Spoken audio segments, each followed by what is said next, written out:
Muy buenas y bienvenidos a La Voz Docente.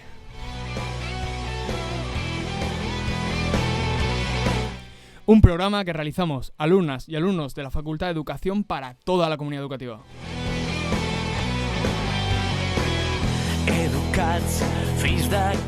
Nuestro programa está formado por Antonio Gómez, Elena Ruiz, Irene Pomares, Daniel Pérez, Irene Ferriz, Irene Tremiño y un servidor, Javier Roca. Un espacio donde habrá entrevistas, noticias, tiempo de opinión, novedades. Un espacio que esperamos que os guste a todos.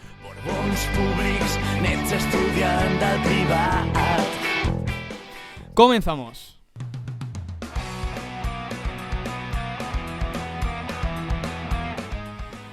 Buenas a todos, equipo. Estamos aquí una semanita más. Último programa ya antes del periodo vacacional. ¿Cómo pasa el tiempo, Demasiado rápido. Tenemos, como siempre, una serie de noticias, ¿no?, que hemos querido destacar, ¿no?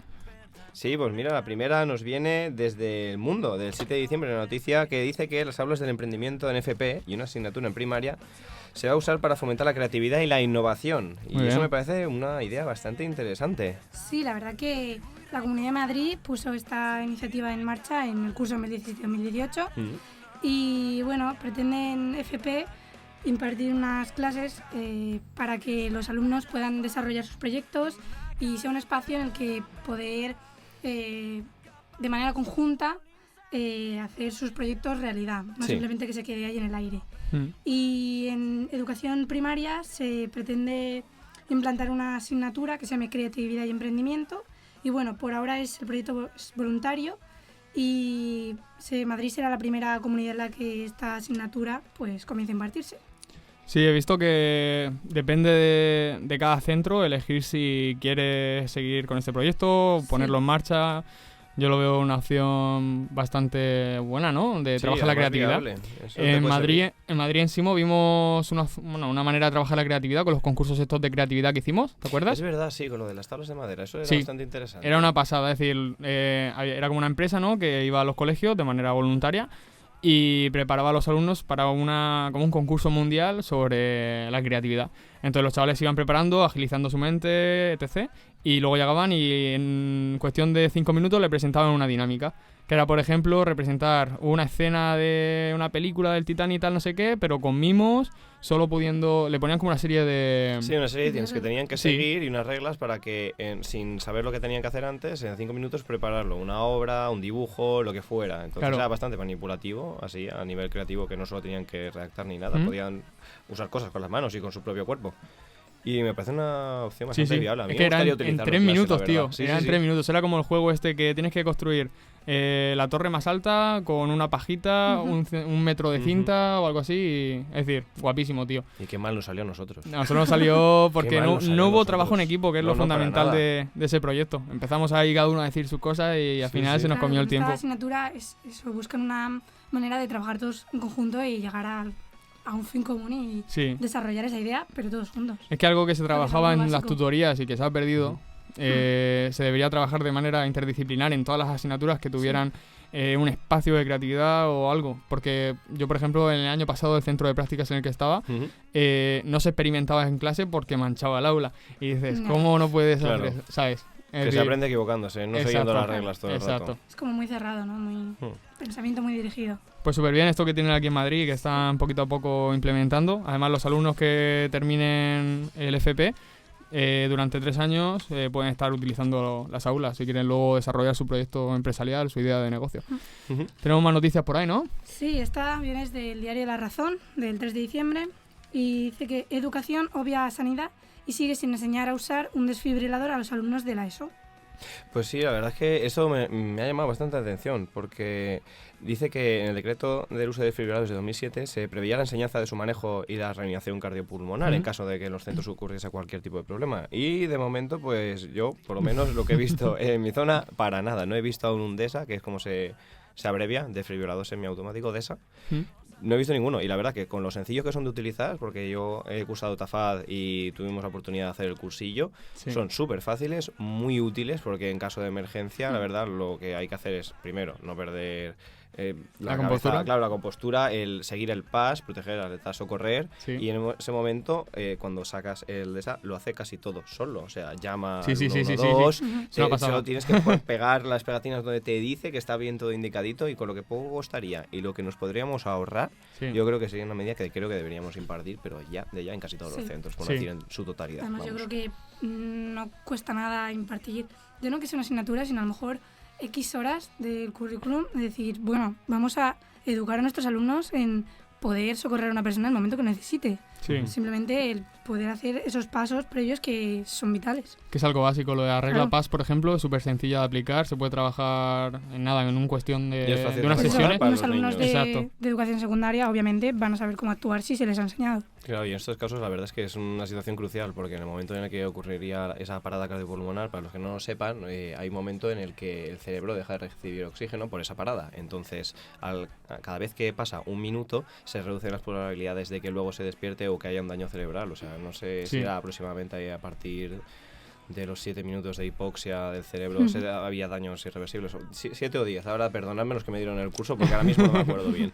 Pero es que hay que saber hacerlo y saberlo en el momento. Sí. No podemos dudar. Entonces, No. yo creo que sería algo que tenemos que hacer. Más allá de esto, lo que son prácticas que sean significativas. Porque, por ejemplo, tampoco se enseña cómo hacer un currículum También. Claro. cuando es algo súper básico. Y luego nos plantamos ya en edad de trabajar y demás y no sabes cómo realizarlo. Sí, no, también la declaración de la renta. ¿Quién la aprendió en el instituto a hacerla? No. No. Eso Y luego es. tenemos ciertas cosas que son básicas y salimos sin saberlas. Nosotros el año pasado también, yo vi en Simo que había una propuesta que era la desde el colegio, ¿no?, de enfermeros, ¿no? Ven el tema de poder que haya una persona en el centro que sea enfermera, una enfermera o un Claro. enfermero Ujú. que esté a disposición de los alumnos, que si hay algún problema entre Si que hay llama, dar no un llama, tal. medicamento, cualquier cosa, al final Claro. no pueden estar viniendo los padres continuamente o Claro. yo creo que es básico. Es una medida básica que no solo tendrían que tener los colegios privados o concertados que tengan pues un presupuesto, sino que desde arriba se tendría que aplicar en todos los Sí, que a colegios. todos nos puede pasar lo mismo. Sí, Da sí, igual sí. en qué centro estés. Da igual lo Claro. rico que sea, que te puede pasar lo mismo. Efectivamente. Y tenemos también por ahí otra noticia, ¿no? Pues sí, que según El País, en una noticia del 7 de diciembre, Educación cuadruplica el dinero para frenar el abandono escolar temprano, algo que me ha gustado mucho leer, ¿verdad, Javier? Sí, la verdad que bueno, que se ha decidido desde arriba pues invertir más dinero en la educación, que ya veremos luego si eso se cumple, si no se cumple. Igual que con el tema de las becas, que están saliendo ahora las resoluciones, y creo que han salido como 3 semanas más tarde de lo que salieron el año pasado. Y dices, hay gente que la beca, lo ideal es que te la den al principio de curso, te lo den, pero no te lo dan al final ni a mitad, porque tú con esa beca ya supuestamente estás pagando tus estudios. Entonces, si por ejemplo disfrutas de la beca de alquiler, de vivir fuera de casa en un piso, el alquiler tú ya lo estás pagando desde septiembre. Si te dan la beca en enero, dices, Claro. ostras, ya me entiendes. Entonces hay cosas que no tienen ni pie ni cabeza. Entonces ya veremos si sale, si no sale. Porque es que salen los datos y es que aquí en España fuimos el segundo país con más abandono escolar, la tasa más alta de abandono escolar. Un 18% Madre mía. después de Malta, ¿sabes? Entonces, que Malta, que dime tú Malta. Pero que de 10 alumnos de clase, 2 no terminen sus estudios obligatorios, dices, Ya, es da fuerte. que pensar, hay mucha gente. Sí. Entonces, pues veremos a ver cómo se podemos, bueno, remediar este tema, ¿no? Del fracaso escolar y de que los alumnos estén más motivados o no. Pasamos de sección.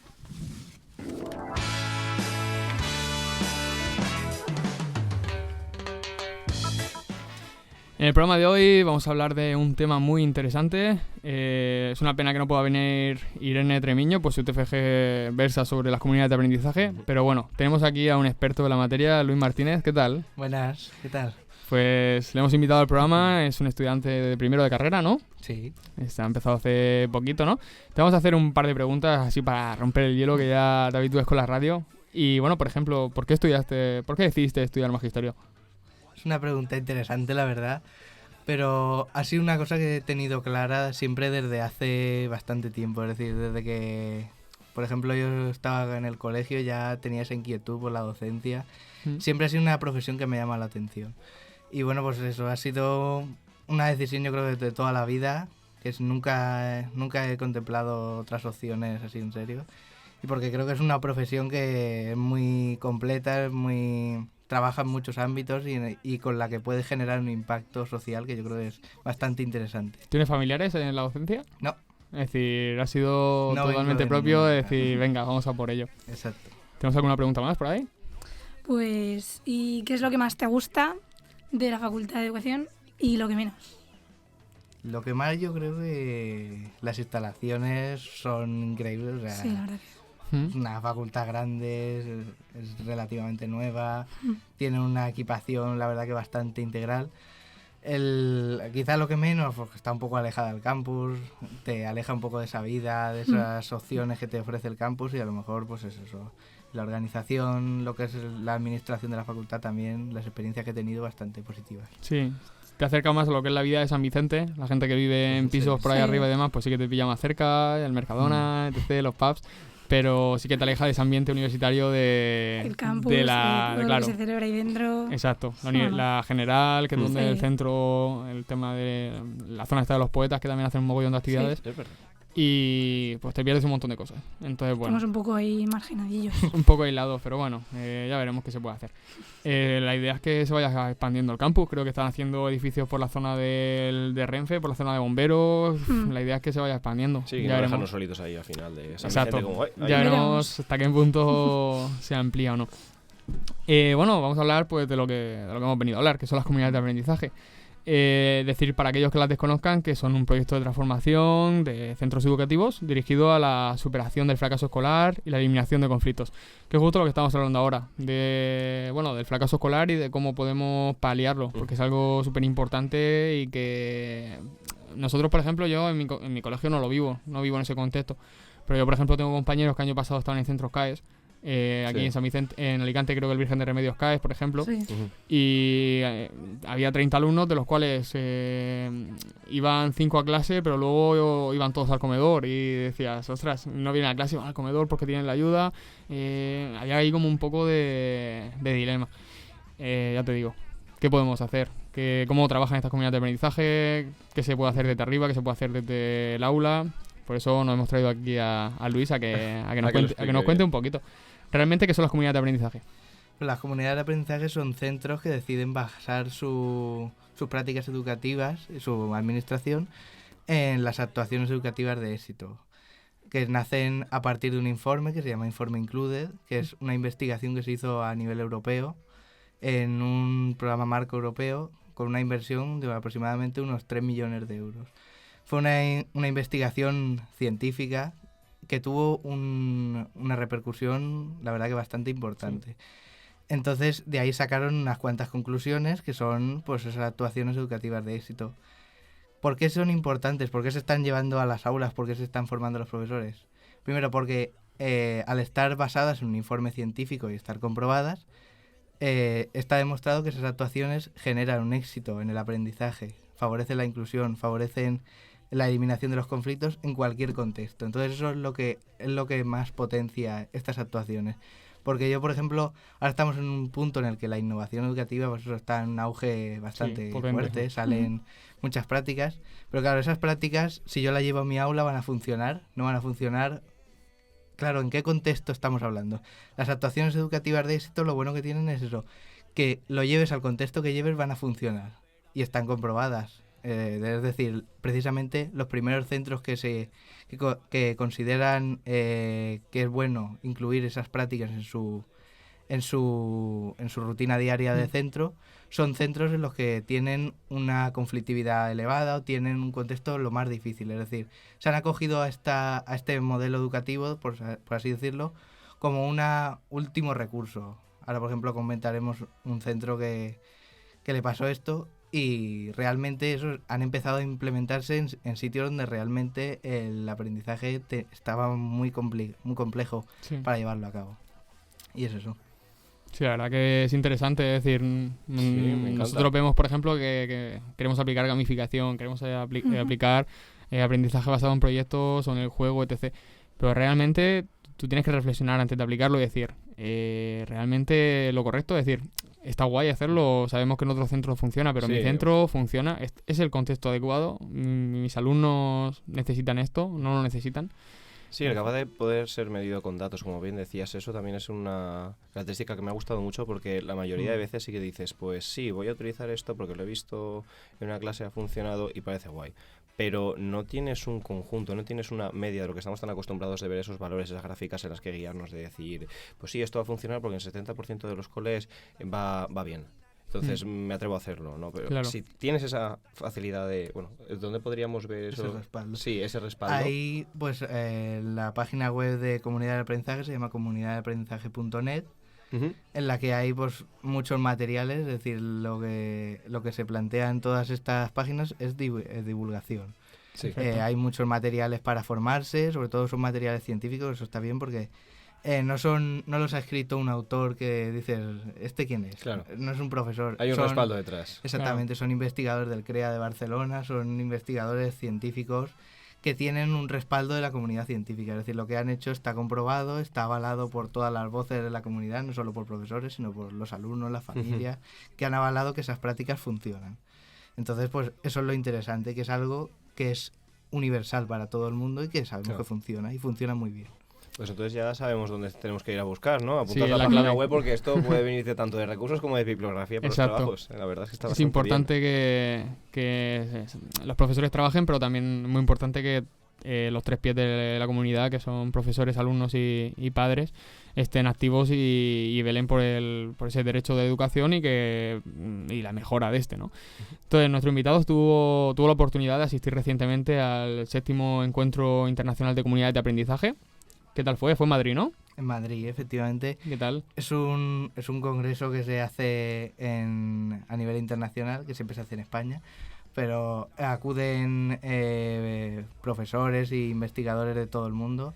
Por ejemplo, nosotros fuimos de aquí un grupo del seminario de ELDA y la verdad es que fue bastante bien porque nos fuimos un sábado y estuvimos allí todo el día escuchando ponencias de otros compañeros y compartiendo también nosotros nuestras experiencias. Por eso tuvimos experiencias, sobre todo experiencias de éxito, en las que habían funcionado las comunidades de aprendizaje, tanto en colegios de todo el mundo, en Chipre, en Portugal, en la América Latina, en Reino Unido, y en todo tipo de contextos. Es decir, podías encontrar que se aplicaban en institutos, en colegios, incluso en un centro de formación, una cárcel. O sea, Mira, está muy fue, bien. exacto, fue como vamos a compartir lo que está funcionando en cada punto del mundo y pues un poco eso, también vinieron Muy importante, expertos. Sí. Lo que es que un profesor, si algo le funciona, lo comparta. Ujú. Es Exacto. decir, tenemos Y que no compartir las solo experiencias. A nivel colegio, que es lo que estamos acostumbrados a ver. Exacto. A lo mejor la típica educación clásica de colegio, instituto, como mucho que a veces por los centros que pueden disponer de esa ESO junto con la primaria. Sino lo que bien decías en las penitenciarías, el también poder utilizar esta metodología.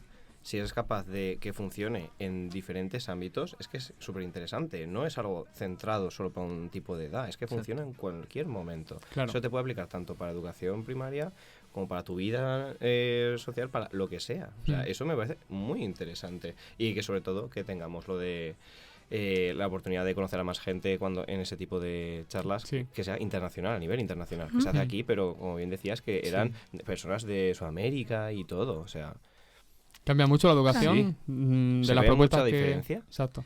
Efectivamente, lo que nosotros compartían eran las actuaciones educativas de éxito, es decir, ellos lo que compartían era lo que están haciendo en un colegio de Barcelona, en Santiago Apóstol, pues lo mismo están haciéndolo en la América Latina y funciona igual. Ostras. Lo mismo están haciendo en Chipre, es decir, lo que requiere, claro, es formación, es decir, cuando tú tienes una formación adecuada y tienes en cuenta todos los principios del aprendizaje dialógico que plantean las comunidades de aprendizaje, esto funciona. Y has comentado que había colegios internacionales, pues de Chipre, de todos sitios. De todos esos colegios que comentaron su experiencia con las comunidades de aprendizaje, ¿cuál fue el que más te llamó la atención de todos? ¿Alguno en Pues, concreto?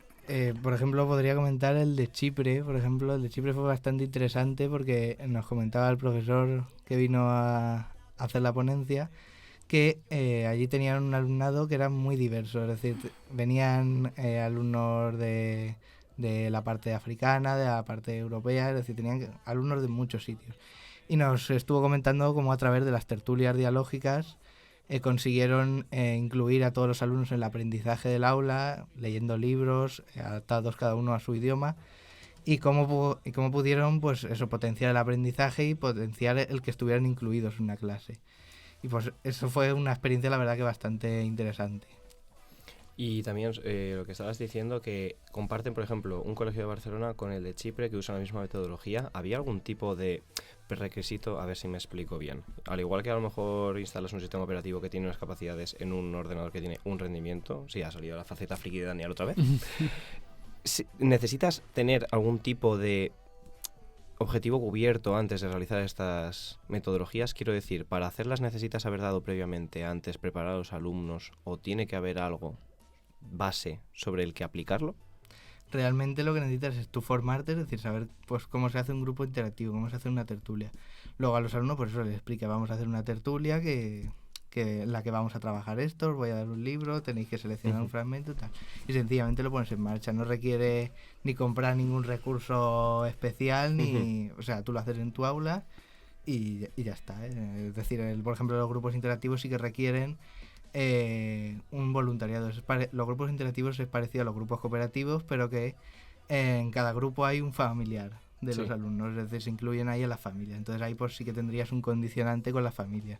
Entonces sí que tienes que, pues, sensibilización de familiares, entonces les tienes que explicar qué son las comunidades de aprendizaje, cómo funcionan, es decir, formar a los familiares también es interesante, porque uno de los objetivos que quieren las comunidades es incluir a las familias en la vida del centro. Entonces, pues eso, realmente la base es formación y llevarlo a cabo. Claro, individual tanto como grupal. O sea, porque en vuestro proyecto, que si mal no recomendaba, mal no lo recuerdo. Sí. Bueno, me estoy trabando ya, lo siento, me acabo de despertar. ¿Estabais teniendo formación vosotros hacia las personas que quisieran saber de vosotros, estilo vídeos, estilo de las charlas? ¿En ese sitio al que fuiste, dieron algún curso de formación? ¿Podíais hacer algún tipo de pago de curso? La Simplemente formación era como el SIMO, no, como fuimos, más o menos parecido, para que se vea una idea.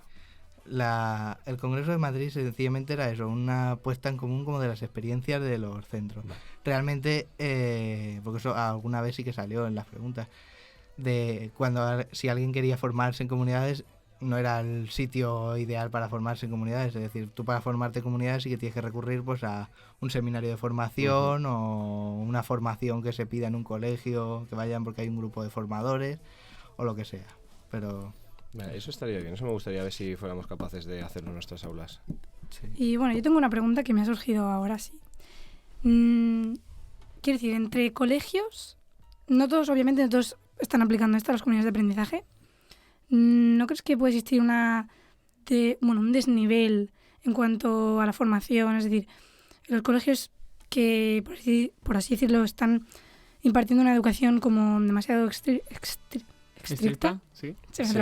Estricta y con pues eso, los exámenes típicos, sentados estudiando, como que una educación que va como enfocada a, no sé si decirlo, a las élites, al pretender ser el top de cualquier empresa o algo así, ¿no? Que dices, bueno, no es tan colaborativo todo, no es tan de aprendizaje manipulativo ni demás. Un desnivel grande entre eso puede ser que se cree.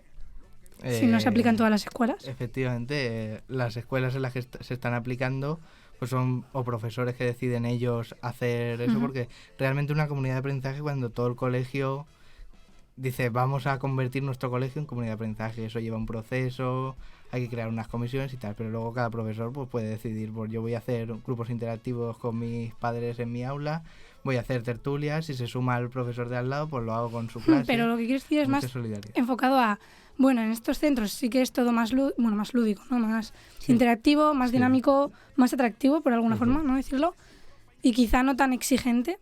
Y que existan otros colegios en los que esto no se imparta, no se establezca, y sí que estén como más acostumbrados a eso, al estar continuamente a una presión continua, ¿no? De luego llegar, por ejemplo, a una universidad, a una carrera en la que te implique estar sentado horas y horas, echando horas estudiando. Igual si estás acostumbrado a lo otro, ¿cómo lo El sobrellevas? salto cuesta O más. sea, es que Claro, que fíjate cómo sí, las familias al final son la las- evolución... las familias son las propias que luego están pidiendo que, por ejemplo, si en su centro se hacían actuaciones educativas de éxito y luego pasan al instituto y no se hacen, Que sí, ellas son ahí las también. primeras son las familias que dicen, ay, ¿por qué no se hacen aquí también?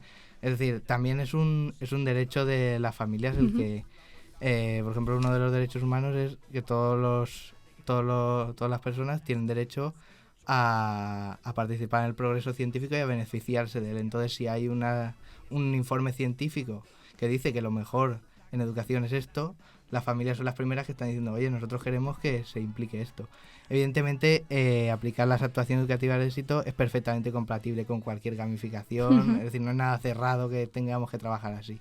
Y evidentemente se hacen los exámenes, se pueden dar clases magistrales, pero Obviamente. es una manera de trabajar. Claro. Sencillamente. Es como todo. Yo creo que un error que se comete en la docencia es solo aplicar una metodología. Claro. Es decir, tú tienes la típica imagen que aparece siempre que buscas algo relacionado del mismo examen para subir al árbol para el mono, el elefante Claro. y el pez.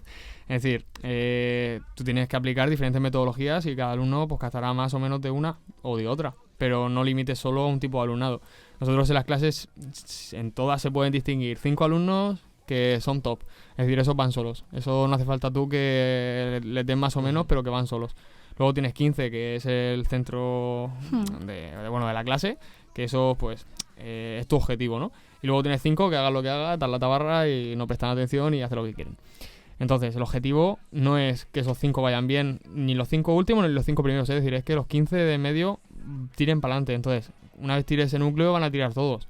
Pero es que no puedes centrarte solo en un grupo de la clase. ¿Sabes? Igual que cuando tenemos un alumno con necesidades educativas, tampoco puedes centrarte solo en ese alumno y obviar todo lo demás, o solo centrarte en tu clase y al chaval ese decirle, venga, Claro. copia esto o haz Sí. esto, y lo excluyes un poco, ¿no? Entonces, es algo interesante que hay que trabajar y que ver y reflexionar sobre ello, si nuestra tarea docente es correcta o no, porque Claro. no es así. Sí, quizá con esto es una manera de trabajar todos en conjunto. Ya para terminar con la entrevista, todo esto viene de un seminario que has estado trabajando en ELDA, ¿no? Y demás, ¿cómo se Sí. llama y cómo podemos buscar información sobre él? Bueno, el seminario se llama Hombros de Gigantes. Es un seminario que surgió en ELDA a partir de otro que surgió anteriormente. El original es el de Valencia. Surgió en Valencia pues eso, a partir de unos profesores que deciden formarse en actuaciones educativas. Y el de ELDA surgió a partir de dos profesores, que uno era de Valencia y otro era de ELDA, que se conocieron y pues uno estaba en el grupo de formadores de la Comunidad Valenciana, el otro estaba participando en el seminario de Valencia y vieron que en esta zona pues no había un punto de formación en comunidades.